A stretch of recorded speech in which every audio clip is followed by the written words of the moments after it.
Today's tutorial is all about creating a stunning feather nail art design.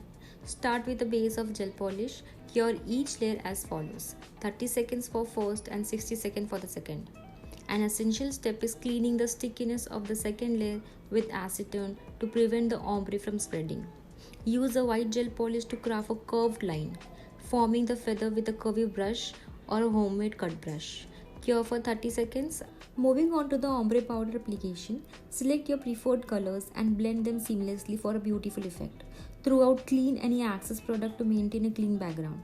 The secret here is to eliminate stickiness with acetone, preventing the distant separation between the background and the design.